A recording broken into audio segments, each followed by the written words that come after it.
Hello students, कैसे हैं आप सब। आई होप आप सब अच्छे होंगे। आईसीटी वर्चुअल क्लासरूम में आप सबका स्वागत है। मैं विकास। बच्चों क्लास 6 का मैथ्स हम कर रहे हैं और बच्चों चैप्टर है आपका प्लेइंग विद नंबर्स। तो इस चैप्टर को हमें कंटिन्यू करना है। चलिए हम अपना चैप्टर कंटिन्यू करते हैं।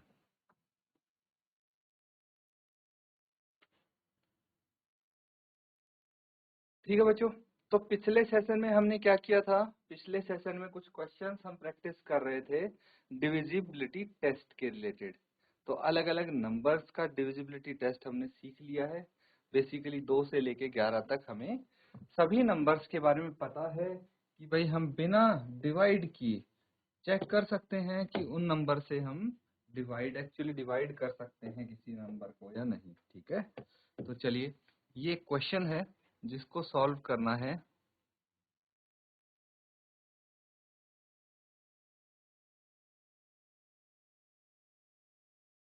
क्या बोला गया, right the smallest digit and the largest digit in the blank space of each of the following number so that the number formed is divisible bye 3। तो क्या बोला गया है कि यहाँ पे आपको देखिए ब्लैंक दिख रहा होगा, खाली स्थान दिख रहा होगा। तो आपको लिखनी है smallest digit and the largest digit blank space में, जिससे जो लिखने से ये नंबर 3 से भाज्य हो जाए, 3 से डिविजिबल हो जाए। चलिए नोट करिए और सॉल्व करेंगे इसको।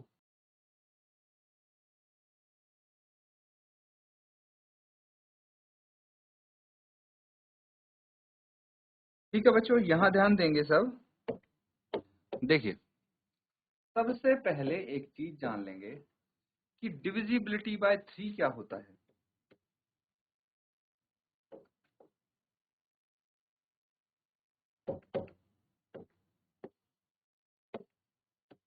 डिविजिबिलिटी बाय 3 तो कैसे चेक करते हैं, अगर ये पता है तो आधा काम तो हो गया, है ना। तो सम ऑफ डिजिट्स करेंगे हम।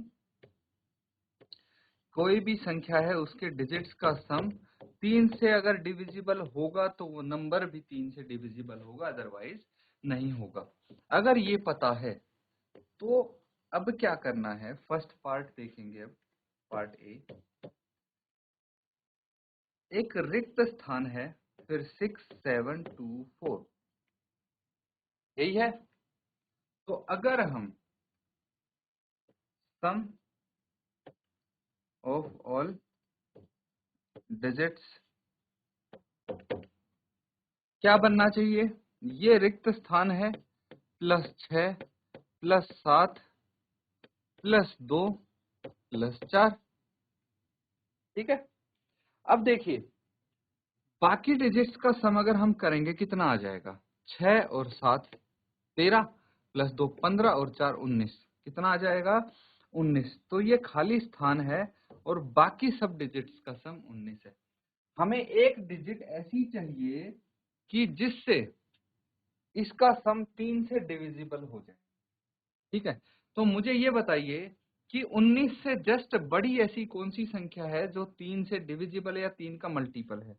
तो देखिए 3 × 6 होता है 18 एंड 3 × 7 होता है 21। तो 18 तो 19 से छोटा हो गया, 21 19 से बड़ा होगा, होगा कि नहीं होगा। तो मतलब साफ है कि इन सब का योग 21 आना चाहिए, इन सब का सम 21 आना चाहिए। आना चाहिए कि नहीं आना चाहिए, इनका सम 21 आना चाहिए। तो मुझे बताइए स्मॉलेस्ट डिजिट इज 2। ठीक है, क्योंकि 19 में 2 जोड़ेंगे तो 21 आ जाएगा और हमें 21 ही चाहिए। तो इस तरह से हम पता लगा सकते हैं। अब लार्जेस्ट डिजिट देखते हैं। ठीक है, लार्जेस्ट डिजिट अगर हम देखेंगे तो ये है खाली स्थान +19। ठीक है, और लार्जेस्ट डिजिट क्या है ये सोचते हैं। ठीक है, तो लार्जेस्ट डिजिट हमारे पास है 9। कितना है, 9 है। अगर मैं 19 में 9 ऐड कर दूं तो कितना आ जाएगा, 28 आ जाएगा। क्या 28 3 से भाज्य है, नहीं है, इसीलिए 9 तो यहाँ पे नहीं। 8 को चेक करते हैं। अगर मैं 19 में 8 को जोड़ूं तो कितना आ जाएगा 19, प्लस 8 27, और अगर 27 आ गए तो 27 3 से डिविजिबल है, इसीलिए हमारे पास स्मॉलेस्ट डिजिट 2 और लार्जेस्ट डिजिट 8 आ जाएगा। समझ में आ रहा है? इसी तरह से पार्ट बी को देखेंगे हम। बी पार्ट में क्या है देखिए,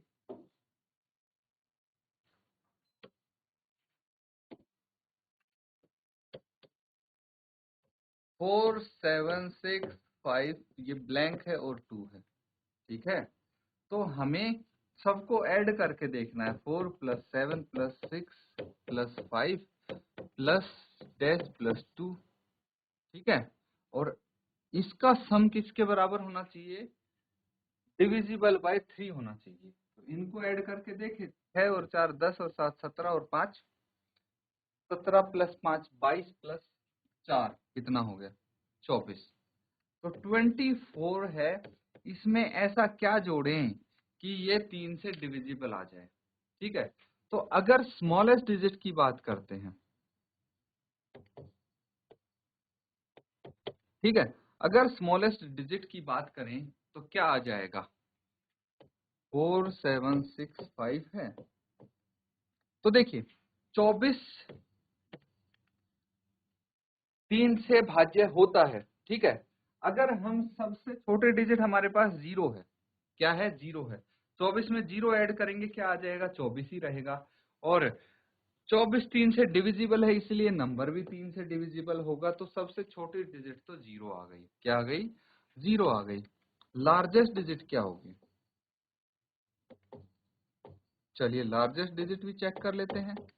तो इसके लिए 24 में हमें कुछ ऐसा जोड़ना पड़ेगा जिससे जो सम आए वो 3 से भाज्य हो। तो सबसे बड़ी डिजिट तो 9 है। क्या 24 में 9 जोड़ेंगे, क्या आ जाएगा? 33 आ जाएगा। 33, वो भी 3 से डिविजिबल है, इसीलिए जो लार्जेस्ट डिजिट है वो 9 आ जाएगी, ठीक है। और स्मॉलेस्ट 0। नोट कर लेंगे इसको।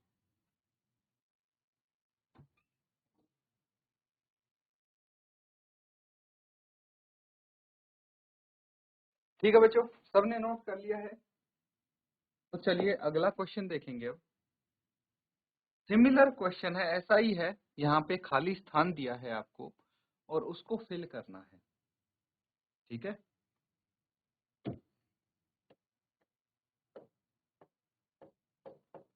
9 2, यहाँ पे डैश है 3 8 9, ठीक है। अब सबसे पहले हमें क्या करना है? सम ऑफ ऑड डिजिट्स निकालना पड़ेगा and sum of even digits. तो इसमें ऑड डिजिट्स कौन सी होंगी? चलिए चेक कर लेते हैं। 9 2 3 8 9। तो अगर इसको 1 2 3 4 5 6 ऐसे नंबरिंग करता हूं मैं, तो ऑड डिजिट्स क्या हो गई? 1, फर्स्ट प्लेस पे है 9, थर्ड पे है 3, फिफ्थ पे है 2। क्या सम आ जाएगा? 9 और 3 12, 12 + 2 14 आ गया, 14 आ गया। अब सम ऑफ इवन प्लेस डिजिट्स होगा बच्चों, ये है ना, even place, odd place digits and even place digits. तो जो सम स्थान पे आती हैं वो कौन सी आती है? 8 आता है एक, तो ये रहा 8। उसके बाद फोर्थ नंबर पे हमें पता नहीं, ये ब्लैंक है, प्लस 6 नंबर पे 9 है, ठीक है। कितना होना चाहिए? 8 और 9 कितना हो गया? 17। 17 प्लस यहाँ पे एक ब्लैंक है, अभी ब्लैंक छोड़ दिया मैंने। अब देखिए डिफरेंस कितना आना चाहिए इसमें? डिफरेंस डिफरेंस आना चाहिए आपका, ऐसा नंबर आना चाहिए जो 0 है या फिर मल्टीपल ऑफ 11 है, तभी वो 11 से भाज्य होगा, है ना। ऐसा कुछ डिफरेंस यहाँ पे आना चाहिए। तो सोच के देखिए जरा कि एक नंबर है हमारे पास 14, दूसरा नंबर 17 में कुछ जोड़ के आएगा, और इन दोनों का डिफरेंस आपके पास 0 आना चाहिए या फिर 11 आना चाहिए, है ना, या उसका मल्टीपल। तो स्मॉलेस्ट डिजिट क्या हो सकती है यहाँ पे सोच के देखिए। अगर मैं ये 17 है, 17 प्लस 0 करता हूं तो 17 ही आ जाएगा, और 17 और 14 का डिफरेंस अगर देखें तो 3 आएगा, है ना। 3 तो 3 से तो किसी भी कंडीशन में ये डिविजिबल नहीं हो रहा है 11 से। हमें क्या चाहिए सोच के देखिए। अब हमें चाहिए 14 है, ठीक है, और ये 17 बड़ा है तो 17 में से ही हम माइनस करेंगे, मतलब 17 में से अगर 14 माइनस कर दिया तो बात नहीं बन रही है ना। तो हम ऐसे कौन से नंबर में से 14 माइनस करें कि हमारे पास 0 आ जाए। क्या आ जाए? 0 आ जाए। सोच सकते हैं ऐसे, लेकिन दिक्कत ये है कि भाई 0 इस कंडीशन में आ ही नहीं सकता, क्योंकि जो नंबर आएगा अब हमारे पास 17 से बड़ा ही नंबर आएगा, उससे छोटा तो नहीं आएगा। तो हम कैसे चेक कर सकते हैं, ये सोचने वाली बात है, ठीक है। तो सबसे पहले हम ऐसे नंबर प्लेस करके देखेंगे और इनका डिफरेंस हमारे पास 11 आना चाहिए। कितना आना चाहिए? 11 आना चाहिए। तो यहाँ पे ऐसे कुछ नंबर्स आप रख के देखो जिसमें से, मतलब ऐसे कौन सा नंबर है जिसमें से आप माइनस करेंगे 14 और 11 आ जाएगा, वही आपका आंसर होगा।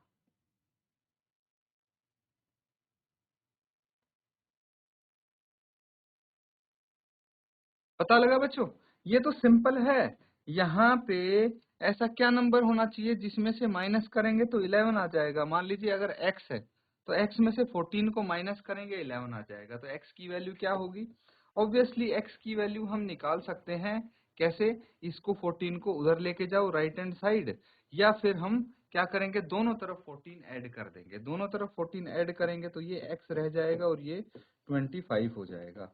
तो यहाँ पे बेसिकली हमें कितना होना चाहिए, हमारे पास 25 होना चाहिए। 25 में से 14 माइनस करेंगे तो आ जाएगा 11। अब 17 में क्या जोड़े कि 25 आ जाए? 8 जोड़ेंगे। तो हमें पता लग गया कि भाई 25 में से अगर 14 माइनस करेंगे तो 11 आ जाएगा, और जो हमारे पास नंबर है, ठीक है, क्या आ जाएगा? ये आ जाएगा 928389।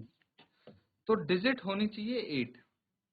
अगर स्मॉलेस्ट की बात करें तो वो भी 8 होनी चाहिए। लार्जेस्ट की बात करें तो वो भी 8 होगी, क्योंकि 8 से बड़ी सिर्फ 9 ही तो हो सकती है, और अगर हमने 9 लिखा यहाँ पे तो ये 11 से डिविजिबल नहीं होगा, इसलिए एक ही डिजिट हमें यहाँ पे प्राप्त हुई है। अब ये अगले वाला पार्ट सिमिलर है, इसी के जैसा है, होमवर्क में करेंगे इसको आप।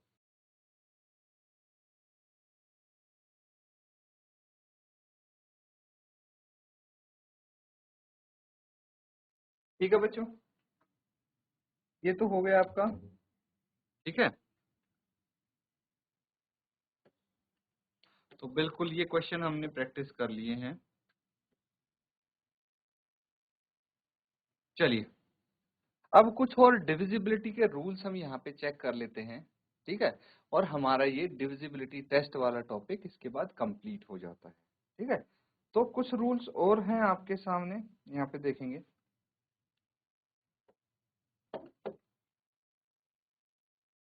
If a number is divisible by another number, अगर कोई संख्या दूसरी संख्या से भाज्य है, then it is divisible by each of factors of that number. नहीं समझे?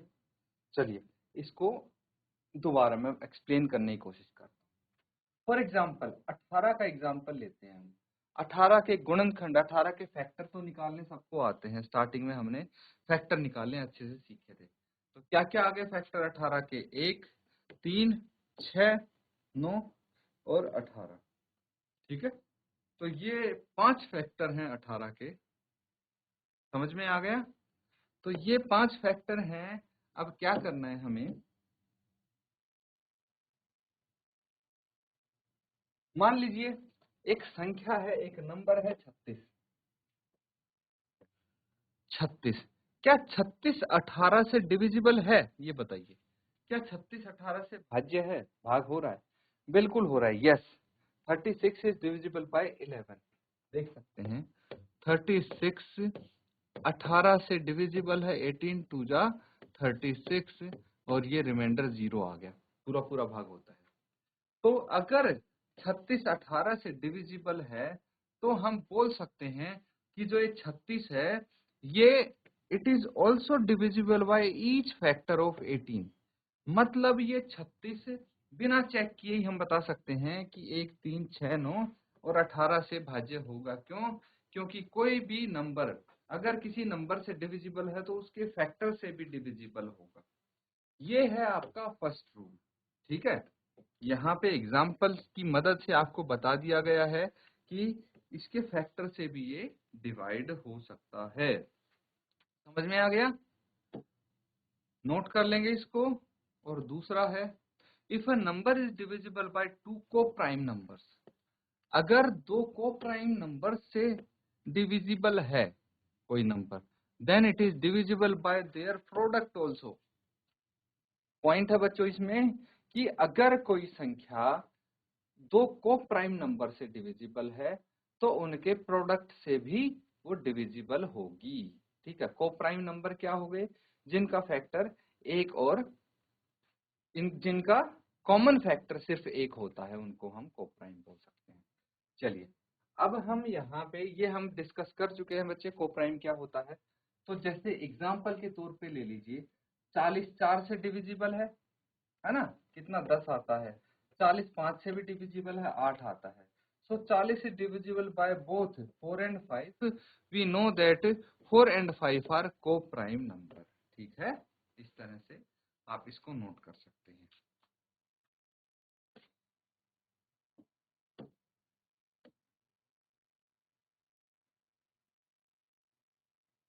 तो यहाँ पे देखिए 40 will also be divisible by the product of 4 and 5।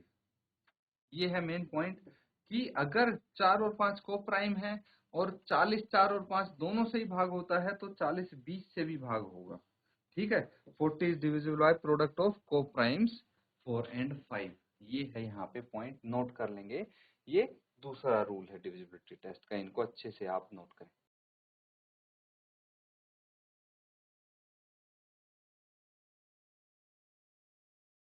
तो स्टूडेंट्स आज हमने कुछ क्वेश्चंस किए हैं डिविजिबिलिटी टेस्ट से रिलेटेड। कुछ रूल्स हम स्टडी कर रहे हैं अब डिविजिबिलिटी टेस्ट के, तो उनको भी अच्छे से आपको समझना है, रिवाइज करना है। दो रूल्स किए हैं हमने, क्या क्या है कि अगर कोई संख्या किसी संख्या से डिविजिबल है तो वो संख्या उसके फैक्टर से भी डिविजिबल होगी। और दूसरा ये है कि अगर दो प्राइम से को प्राइम नंबर से कोई संख्या डिविजिबल है तो उन को प्राइम के प्रोडक्ट से भी वो संख्या डिविजिबल होगी। ये दो रूल्स हमने सीखे हैं, इनको प्रैक्टिस करें। इसी के साथ आज का सेशन यहाँ पे एंड करते हैं। Thank you and have a nice day.